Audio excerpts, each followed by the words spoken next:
ہر قسم کے روحانی جسمانی مسائل اور وظائف کے لیے پیر اقبال قریشی چینل کو سبسکرائب کریں۔ نحمدہ ونصلی علی رسولہ الکریم، اما بعد فاعوذ باللہ من الشیطان الرجیم، بسم اللہ الرحمن الرحیم۔ ذی القعدہ کی 25ویں شب کا ایک عمل ہے جو آپ کو تحفتاً دینا ہے کہ آج فتنے کا دور ہے، آزمائشوں کا دور ہے۔ ہر بندہ گھر سے نکلتا ہے تو ٹینشن میں ہوتا ہے کہ واپسی ہوگی یا نہیں۔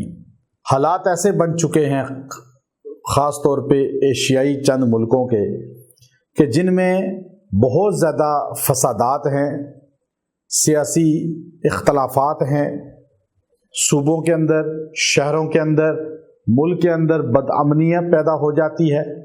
لوگ ایک دوسرے کو برداشت نہیں کرتے اور لوگ ایک دوسرے کی صرف سیاسی مخالفت کی وجہ سے جان تک لے لیتے ہیں۔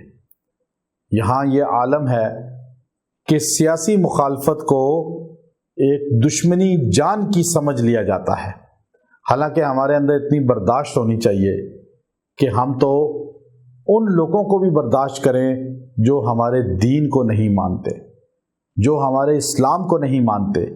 ہمیں کہا گیا ان کے ساتھ بھی حسن سلوک سے پیش آئیں، ہمیں کہا گیا ان کے ساتھ بھی پیار محبت سے پیش آئیں، ان کے حقوق ادا کریں۔ لیکن یہاں اہل قبلہ، اہل قرآن، اہل مکہ، اہل مدینہ، جن کا قبلہ ایک، جن کا قرآن ایک، جن کا نبی ایک، جن کا اللہ ایک مسلمان صرف سیاسی اختلاف کی وجہ سے ایک دوسرے کے دشمن بنے ہوئے ہیں۔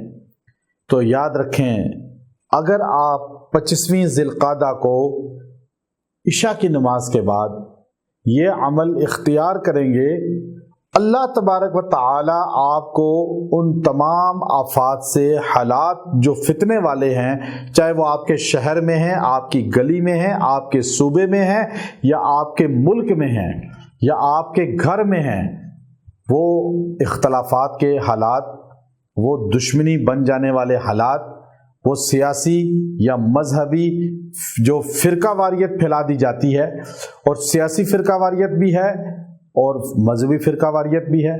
لیکن آج بدقسمتی یہ ہے کہ مذہبی فرقہ واریت کو تو ہائی لائٹ کیا جاتا ہے، لیکن سیاسی فرقہ واریت جو آج ہر طرف ہمیں نظر آتی ہے، اور مد مقابل کو، مخالف کو کس طرح دنیا سے اٹھا دیا جاتا ہے، تو ہمیں سوچنا چاہیے۔ ہمارے نبی کی تعلیم ہے پیار محبت بانٹنا۔